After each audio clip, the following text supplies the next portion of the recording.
who is the best captain in the Chiefs-Bengals showdown?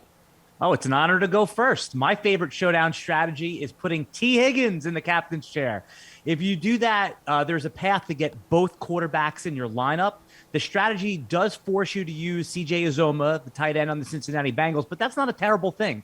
Uzomah has had about a 7-target floor over the last month, and he's certainly involved. And if the Kansas City defense takes Chase out of the game, your T. Higgins captains and Uzomah stacked with Burrow is going to get you inside that cash line. Reid, I'm assuming it's Byron Pringle? No, it's Cam Akers. It's Travis Kelce. And look, when you talk about Travis Kelce of the big three, he's the cheapest. And I'm able, if I'm being a little adventurous in my lineup, able to get all of those guys in Mahomes, Hill, and Kelce in this matchup. And Cincinnati was 6th worst in terms of defending the tight ends and giving up DK fantasy points over the regular season. And when Mahomes is scared, when he's frantic, when he's running around, his safety blanket is number 87. Or if he's going deep, it's Tyreek Hill. But late in the game, it's been number 87. So give me Travis Kelce in this spot. I just don't think Cincinnati's linebackers or even their safeties can guard him. Plus, Pearce, you never know when he's going to throw for a touchdown. Anything's possible.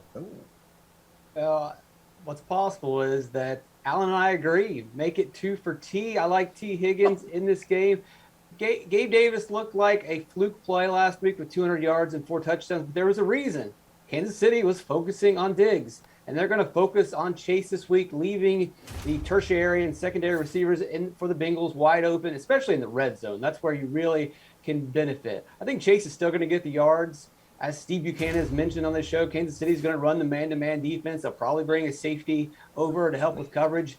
Baltimore tried that twice against Jamar Chase this season, and it didn't work. It's impossible to stop the guy. Chase is going to get his yards, but T. Higgins is going to get plenty of receptions. He's going to get plenty of opportunities and looks in the red zone.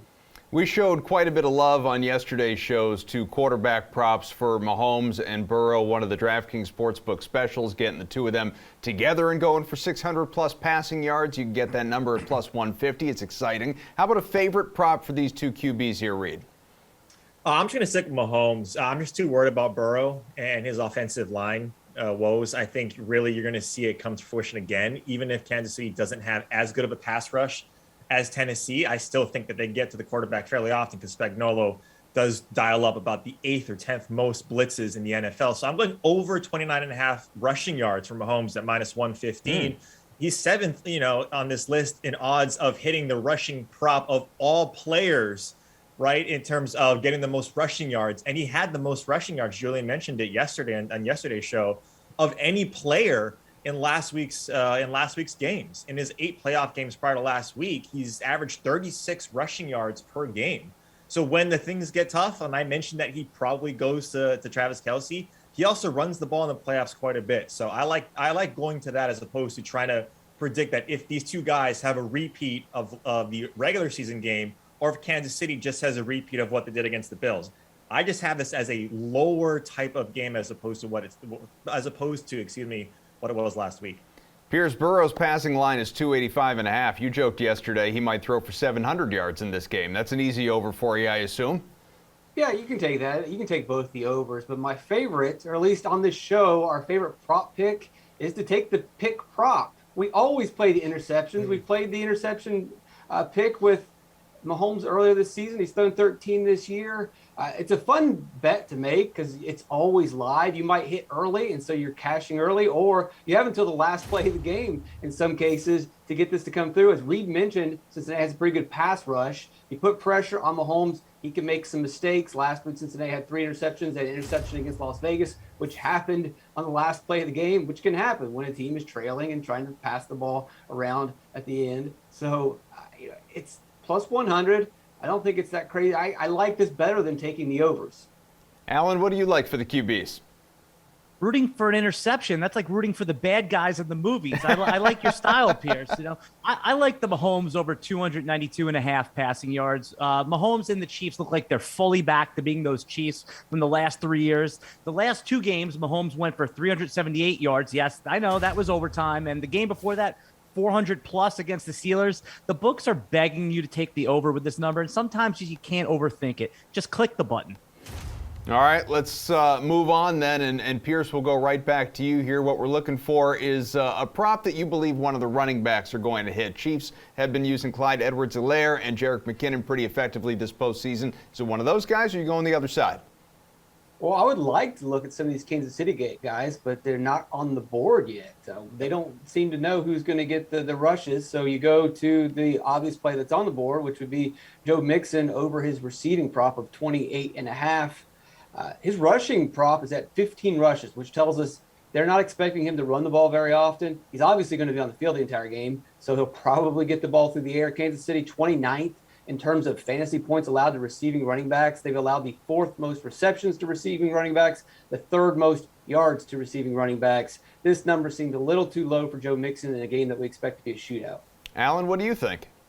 I'm right there with Pearce, man. On the Bengals side, I love the Mixon over 88.5 total yards prop. Much has been made of the 400 sacks that Burrow took versus Tennessee, and Kansas City watched that tape. The pressure is coming. The Bengals will need to run the ball and use the screen game to keep the pressure at bay. Kansas City is likely good with making Cincinnati throw the short stuff and run on first down, but if you're trying to win money here, Mixon crushed that number last week. Take the over 88.5 total yards. Reid? I don't know what these guys are seeing with Mixon, especially Pearce with his over his receiving. He had 50% routes run per dropback last week per Andrew Dickerson at PFF. That was the lowest of any running back. And Samaje Perine, since week, I believe, 17, had 91% the long down and distance snaps, and it's been around 70%. And so you're seeing Mixon give away a lot of those snaps in those long down and distance to Samaje Perine. I'm not saying that he's a better running back than Mixon, but he's getting factored in. So I like taking the over on, and so I'm like exactly opposite of Pearce. I like taking the over 56.5 rushing for Mixon because he's averaging around 16 attempts per game in the playoffs. And how do you keep the Chiefs at bay? You keep them on the sideline. You're going to have to try and do this. And we've seen Zach Taylor do positive EV or negative EV plays of rushing when he should be passing, and that's Mixon. So I like taking that, and I'm taking his under receiving. I think it's at 27.5 right now. Let's end on a receiver, guys. 4 guys have lines over 70 yards on the DraftKings Sportsbook. We could certainly see multiple players hit the century mark. So, Reid, going right back to you, what's a prop that you like among the wideouts? Mohamed Sanu. No, I'm actually picking a player in the correct conference this time. In Byron Pringle, I mentioned him in the last segment. Look, he's gotten 7 targets, caught 5 of those passes for 3 straight weeks now, and he's been factored in. I know I love Travis Kelce. I know there's a lot of guys on that Kansas City side, but he is very close to hitting his prop last week. Just came up a little bit short, and he's seen 50% of his team's targets over the last 4 games. So give me Byron Pringles. Who would you like to give us, Pearce? Well, you mentioned multiple guys could go over 100. Well, why don't you put your money where your mouth is? And how about multiple guys going over 50? There's a specials bet where you can get Jamar Chase, T. Higgins, and Tyler Boyd all over 50 yards. If all 3 go over 50 yards, that's plus 330. Chase going over 50 yards, not a stretch. T. Higgins, again, not a stretch. What you really are gambling on is Boyd. And in 4 of the last 5 games, he went over 50 yards. He hasn't done that in the playoffs. But again, the Las Vegas game was a pretty conservative effort. Last week, Burrow got sacked 9 times, and his check down happened to be Uzama. That week, this week it could be Boyd. Don't worry, everybody says it differently. Uzama, there it is. Uzama. I think we need to hear it from the horse's mouth. We need him to just tell us. Make it easy for everybody. Alan, you were first on the first question, last on the last question. What do you got? I took some liberties with this question. I'm going over 3.5 receptions for the tight end. Did we decide if it's CJ Uzama, tomato? I haven't texted him yet.